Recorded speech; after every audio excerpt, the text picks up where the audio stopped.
대학교 앞에서 장사하시는 분들은 아시겠지만 학기하고 방학의 격차가 굉장히 심해요. 특히나 3월 달에는 굉장히 매출이 많은데 그 다음부터는 계속 꺾이다가 방학 되면 확 꺾이고 다시 9월 달이 되면 좀 올랐다가 점점점 떨어지면서 또 1월 달이 되면 확 꺾이는 그런 상권의 위주거든요. 그래서 보통 6개월 장사라고 많이 말씀을 하세요. 맞아요. 전국의 대학교 앞에 상권에 계시는 분도 아시겠지만 장사가 안 되다 보면 남편이 이제 배달을 하는 거예요. 근데 올 초에 남편이 가다가 사고가 난 거예요. 아, 올해 네. 초에 네, 배달을 하시다가 그러니까 이게 어떻게 보면 이렇게 자영업자의 현실인 거죠. 지금은 몸은 괜찮으세요?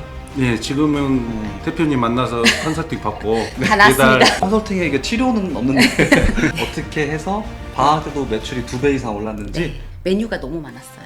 이게 30가지 네. 정도 있었던 네. 걸로 기억이 나서 칼질을 바로바로 이제 네, 네. 해드렸는데 한편으로는 걱정도 많이 했어요. 컨설팅 이후에 최고 매출은 어느 정도, 꿈에 그리던 순수익은 어느 정도 되셨나요?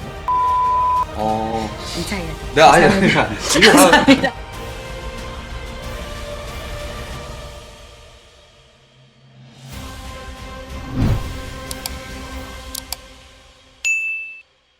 안녕하세요, 다전포항입니다. 오늘은 전북 익산 대학교 앞에서 작은 가게를 오랫동안 운영하신 저희 컨설팅 회원분들을 모시고 함께 인터뷰를 할까 합니다. 오늘 오신 분들 소개를 한번 해주실까요? 안녕하세요. 안녕하세요. 저희는 익산 원광대학교 앞에서 돈가스 장사를 하고 있는 송주림. 김도현입니다. 저희 다전포협회 기버 몇 기시고 언제 신청하셨는지 좀 알려줄 수 있을까요? 저희는 6기고요. 올 초에 3월 달에 신청을 하게 되었습니다. 올 초 3월 달이면 이제 한 6개월 정도 됐네요. 현재 운영하는 매장의 브랜드랑 위치한 상권 뭐 이런 것들을 간략하게 한번 설명해 주시면 좋을 것 같아요. 저희는 원광대학교 앞에서 대학교 상권이고요. 올해는 17년 차 운영을 하고 있습니다. 대학교 상권이다 보니까 방학과 학기에 격차가 심한 좀 힘든 상권에서 장사를 하고 있습니다. 현재 운영하고 있는 매장의 평수라든지 테이블 수라든지 뭐 이런 거 다 같이 알려줄 수 있을까요? 가게는 40평 정도 되는데요. 홀은 한 30평 정도, 테이블 수는 11개. 평수 대비해서 테이블 수가 많지는 않으시네요. 40평인데 주방이 좀 이렇게 네네. 넓게 빠진. 주방이 좀 넓게 그럼 빠진. 테이블끼리 서로 공간이 좀 널찍널찍하게 예. 돼 있겠네요. 컨설팅 전에 평균적으로 나왔던 매출을 말씀을 해주셔야 될 것 같아요. 대학교 앞에서 장사하시는 분들은 아시겠지만 학기하고 방학의 격차가 굉장히 심해요. 특히나 3월 달에는 굉장히 매출이 많은데 그 다음부터는 계속 꺾이다가 방학 되면 확 꺾이고 다시 9월 달이 되면 좀 올랐다가 점점점 떨어지면서 또 1월 달이 되면 확 꺾이는 그런 상권의 위주거든요. 그래서 보통 6개월 장사라고 많이 말씀을 하세요. 맞아요. 방학 기간이 되게 어려울 것 같긴 합니다. 매출이 좀 평균적으로 원래 얼마 정도 나왔었죠? 한 3천 정도요. 평균적으로 네. 한 3천 정도. 네네. 그리고 3월달 입학을 처음에 했을 때는 네. 수요가 많으니까 최고 매출 4천 정도. 네네. 일주일에 한 번 쉬신다고 들었는데. 네. 저희 아이들이 아직 어려가지고 어려서. 일주일에 한 번 정도는 저희가 언제 쉬시죠? 토요일 날 쉬어요. 매주 토요일 날 휴무를 하고 평균적으로 3천 매출, 3월달 되면 입학 시즌 때는 네. 4천 정도의 최고 매출을 썼었다. 네. 컨설팅 이후에 최고 매출은 어느 정도 나오고 있으시죠?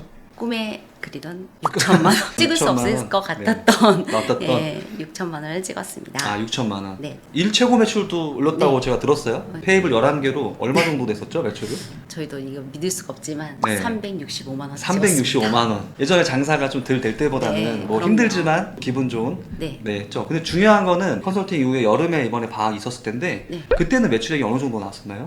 그 차이 없이 한 4,500 정도? 4,500만 원. 네, 네. 원래 그 전에 방학 때는 얼마 정도 나왔었죠? 4,000, 그때는 평균적으로? 2천만 원도 나오기가 힘들었어요. 그런데- 대학교는 거의 50% 나오는 것도 많이 나오는 거라고. 50% 나오는 것도. 저희도 16년, 17년 정도 해서 이 네. 정도지 처음에 때는 70%가 깎인다고 생각을 하시면 되세요. 대학교 상권은요. 애들이 특히나 다 집에 가고 기숙사가 빠지고 하니까 네. 네. 그런 거. 저도 대표님이 올해 3월 달에 저한테 컨설팅을 받으러 오셨을 때가 생각이 좀 많이 나요. 고통스러움이 많이 네. 있으셨잖아요. 맞아요. 어떤 부분 때문에 네. 다전포협회에 컨설팅을 신청하게 됐었는지 네. 좀 말씀을 해주시길 바랍니다. 저희가 대학교 앞에 상권이기도 하고 개인점이다 보니까 혼자서 이렇게 나름대로 벤치마킹도 다니고 많이 알아보고 할 수 있는 노력을 굉장히 많이 하는 스타일이었고요. 전국의 대학교 앞에 상권에 계시는 분도 아시겠지만 부부간이 운영하고 장사가 안 되다 보면 남편이 이제 배달을 하는 거예요. 근데 올 초에 남편이 가다가 사고가 난 거예요. 올해 네. 초에 네, 배달을 하시다가 어떻게 사고 나셨어요? 저희는 원래 명절날 이틀 쉬는데 하루만 쉬고 1월 1일 날 장사를 하자 아, 했는데 제가 첫 배달을 갔는데 자가용하고 사고가 난 거예요. 사고가 났는데 몸을 먼저 생각해야 되는데 음식을 먼저 생각하고 있는 거예요. 아이고. 내 몸을 먼저 생각을 해야 되는데 집사람한테 먼저 배달을 보내라 전화를 했는데 너무 속이 상하는 거예요. 남편이 사고 났다고 전화를 받았는데 네. 그 순간에 이 음식을 빨리 어떻게 다시 보내야 돼 이 생각이 우선이 드는 거예요. 그러니까 이게 어떻게 보면 이렇게 자영업자의 현실인 거죠. 지금은 몸은 괜찮으세요? 네, 지금은 대표님 만나서 컨설팅 받고 다 났습니다. 배달 안 다니고 그거를 보고 있습니다. 컨설팅에 이게 치료는 없는데 몸에 대한 치료 과정은 없는데 배달을 그래도- 안 다니게 해주신 거잖아요. 그렇죠. 예, 네네. 저는 배달 진짜 최대한 못 네. 가게 매장을 더 네네. 잘 만드는 거 집중하는데요. 그런 진짜 어려움이 아마 대표님 부부뿐만이 아니라 네. 오프라인 음식점과 배달을 같이 병행하는 분들 그리고 대학교 앞에서 또 장사를 네네. 하시는 분들은 대표님이 말씀해 주신 거에 굉장히 네. 많은 공감을 지금 하실 수 있을 것 맞아요. 같긴 합니다. 그다음에 또 어떤 또 애로사항이 또 있으셨었나요?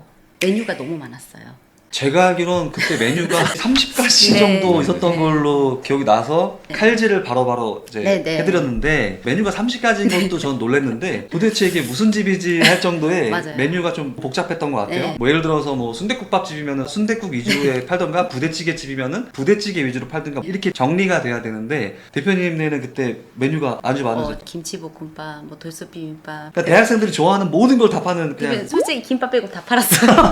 여러분들 근데 이게 좀이라도 더 잘 되고 싶어서 메뉴를 늘려나간 거예요. 왜냐면은 조금이라도 더 팔아보려고 네. 그 대학생 친구들이 좋아할 만한 거를 하나하나씩 계속 늘려나가신 네, 거란 네, 말이에요. 맞아요. 그러면서 주변에 경쟁자도 생겼을 거니까 네, 네. 그 경쟁자들을 또 안 뺏기려고 경쟁자들이 파는 메뉴를 또 도입했을 거란 말이에요. 네, 맞죠? 맞아요. 네. 네. 근데 이러면서도 이제 네. 정체성이 좀 없어지는 대표님 가게를 보니까 저 집은 뭘 잘하는 곳 네. 또는 어떤 메뉴를 주려고도 하는 곳인지 또는 뭘 파는 전문점인지 네. 이런 게 좀 정의가 돼야 되는 게 네. 필요했던 것 같아요. 맞아요. 제가 이제 메뉴를 정리하면서 돈가스 전문점으로 가자라고 말씀을 드렸었는데 왜냐면 이미 제가 보기에는 돈가스 메뉴에 대한 전문성이 엄청 높았더라고요. 하나하나 다 네네. 숙성 과정과 네네. 망치로 피는 작업뿐만이 네. 아니라 어떤 노력들을 했었는지 한번 알려주셔도 좋을 것 같아요. 저희가 돈가스를 하다 보니까 이 돈가스를 잘하고 싶은 거예요. 사실은 직접 해야 조금 더 남는다는 생각도 더 컸고요. 그래서 원육에다 받아가지고 직접 저희가 근막이랑 다 제거하고 또 숙성까지 하고 주문 들어오면 밀가루, 계란, 빵가루 묻혀가지고 바로 튀겨내고 이렇게 했던 것 같아요. 그래서 솔직히 이제 다른 메뉴들은 하나라도 더 팔까 싶어서 뭐 차돌박이, 된장찌개 이런 것도 했지만 실질적으로 이제 돈가스가 저희가 이제 너희 잘한다 이런 말 듣고 싶었고 이랬던 것 같아요. 네, 저도 이렇게 메뉴에 대해 물어보는 과정 속에서 대표님한테 돈가스에 대한 진심이 좀 많이 느껴졌거든요. 네네. 그래서 과감하게 된장찌개니 네네. 김치찌개니 네, 덮밥이니 맞아요. 이런 거 다 필요 없으니까 돈가스 전문점, 돈가스를 제일 잘하는 그런 곳으로 포지셔닝을 명확히 하자라고 했었고 하지만 좀 불안하지 않으셨나요? 왜냐하면 한두 개 메뉴를 빼는 게 아니라 네. 30가지 중에서 한 20개를 제가 빼라고 하니까 네. 그때 심정이 좀 어떠셨는지. 저희는 학교 앞이라 우리 음식이 어떻게 보면 4명이서 오면 각자 뭐 네, 한 골라 명은 먹는 돈가스, 재미. 뭐 비빔밥, 뭐 덮밥 이런 식으로 그걸 생각해서 지금까지 여러 개를 많이 판 것 같아요. 네. 그래서 많이 더 힘든 것 같아요. 어. 일이. 대표님 만나가지고 메뉴를 줄였는데 한편으로는 걱정도 많이 했어요. 엄청 걱정했어요. 이게 될까? 둘이 이야기도 많이 하고 싸움도 많이 하고 했는데 막상 줄이고 했는데 일이 점점 편해지고 네. 그것 때문에 손님이 안 올 거라고 생각을 한 거예요. 네. 그리고 배달의 민족의 리뷰에 왜 차돌박이 된장찌개 안 하세요? 그러면 또 막 흔들리는 거예요. 맞아요. 이분 되게 우리 거 좋아했는데 혹시 안 하지? 뭐 이런 생각을 했는데 그냥 저희 가게를 좋아하시는 분이신 거예요. 그리고 소비자들은 결국에는 전문성 있는 데를 더 좋아해요. 네, 맞아요. 네. 순댓국도 잘하고 부대찌개도 잘하고 김치찌개도 저는 잘합니다. 네. 이거 세 개 다 너무 맛있고 좋은 음식이다. 이렇게 아무리 얘기해봐야 소비자들은 알아주지 않습니다. 네. 차라리 그 순댓국밥만 파는 순댓국 전문점을 가거나 부대찌개만 파는 부대찌개 전문점을 가고 그렇게 한다라는 거죠. 그래서 사실은 이 전략이 이순신 장군의 명량해적 전략인 것 같아요. 당시에 배가 몇 척 없었다라고 네. 들었거든요. 근데 100척이 넘는 왜군들의 배가 있었는데 전쟁을 치르면서 울돌목이라는 좁은 골목으로 유인했어요. 네. 아무리 배가 많아도 진입이 불가한 거죠. 그래서 울돌목이라는 곳에서 그 많은 배들을 물리쳤던 전략인데 결국에는 전선을 좁힌 거거든요. 대표님도 전선을 좁혀서 잘할 수 있는 경쟁력을 더 높이고 음식에 대한 가치를 소비자한테 잘 전달하는 게 저는 되게 네. 중요한 포인트다라고 보는 것 같아요. 그러면 일시적으로는 당연히 이탈하는 고객도 있을 네, 수 맞아요. 있습니다만 그런 것들은 마케팅이라든지 전문성을 높이는 가치를 전달을 통해서 신규 고객과 기존에 있던 고객들의 마음을 더 강하게 잘 잡을 수 있으니까 네. 컨설팅 전에 평균 매출액이 학기 중에 3천 정도 됐다고 네. 들었었는데 3천 정도 팔 때 순수익은 한 어느 정도 되셨어요? 한 700 정도? 700 정도? 네네. 두 분의 한 인건비 정도가 네네, 나왔던 맞아요. 네. 걸로 보면 되겠네요. 네. 최고 매출 6천만 원 달성했을 때 네. 순수익은 어느 정도 됐었나요? 1,800. 1,800만 원 정도? 인사해야 돼. 네, 아니, 이거 저는 유튜브를 보고 오신 것 같은데. 일단 그 컨설팅 받기 전에 네. 대표님 매출이 뭐 2천에서 3천 정도 왔다 갔다 하셨는데 그때 서럽거나 그런 것들이 있었나요? 맞습니다. 왜냐면 제가 대표님 그 평소에 저랑 컨설팅 할 때 보면 에너지가 엄청 나시거든요. 네, 맞아요. 이 노력도 엄청 하셨더라고요, 네, 보니까. 어떤 그런 심정들이었고 그랬었는지. 이 가게를 오랫동안 하는데 저희 가게는 손님은 그래도 없는 편은 아니었는데 블로그나 뭐 이런데 저희 가게에 대한 이야기가 전혀 없는 거예요. 그걸 보면서 왜 우리 가게는 이런 게 안 올라올까? 안 올라올까? 네, 우리 왜 진짜 안 올라올까? 맛있는데. 왜 맛있는데? 그래서 맛이 없다라고 생각을 한 거예요. 그러니까 대표님 처음 만났을 때도 하지만 저희는 저희 거에 대해 좀 자존감이 좀 낮다. 예, 그런 게 좀 많이 있었어요. 항상 우리가 뭐가 부족하나, 항상 뭐가 떨어지나, 막 이런 것도 많이 있었던 것 같아요. 맛으로 따지면 대표님네 돈가스 이길 돈가스 없을 것 같은데요? 정말 네. 진심이고 정성도 많이 들어가시고 네, 맞아요. 제가 봤을 땐 되게 안타까운 거죠. 예, 이렇게 좋은 음식이 좀 더 많은 사람들이 알았으면 그리고 더 조금- 좋았을 법한데 그렇지 못했다는 거를 발견을 했어서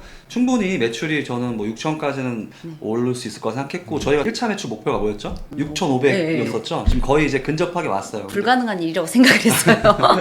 저희가 6,500까지 올랐고 방학 중에도 저희가 4,500 네. 그 이상을 지금 하고 있는데 매출이 기존보다는 그래도 2배 이상 다 오른 거잖아요. 네. 학기 중이든 네, 방학 네. 중이든 어떤 지도를 받았길래 뭐 그런 일들이 일어났을 수 있었는지 네. 한번 얘기해 주면 좋을 것 같습니다. 네. 대학교 원광대학교 앞에 맛집이 아니라 익산의 돈가스 맛집이 되는 걸 내 목표로 하는 게 중요하다는 네, 네. 거죠. 우리가 처음 했던 게 뭐였죠? 익산 맛집에서 네. 저희를 이렇게 노출시켜 주는 거죠. 그렇죠. 네. 근데 대표님 말씀 듣고 이거 일반인이 와요. 항상 그랬던 네. 도전관념이 따라 해보자. 그래서 했는데 솔직히 말하면요. 네. 학생들이 없어요.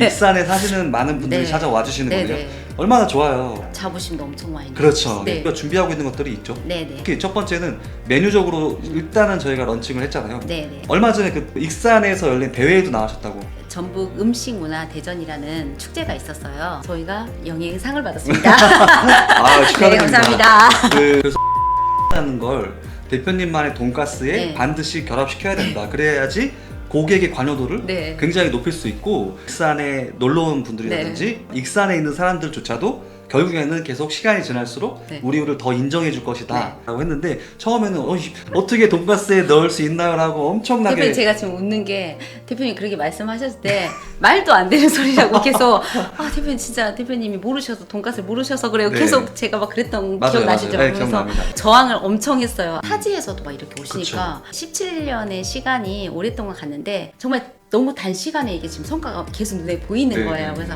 진짜 네. 부모님 생각이 먼저 나야 되는데 대표님 생각이 먼저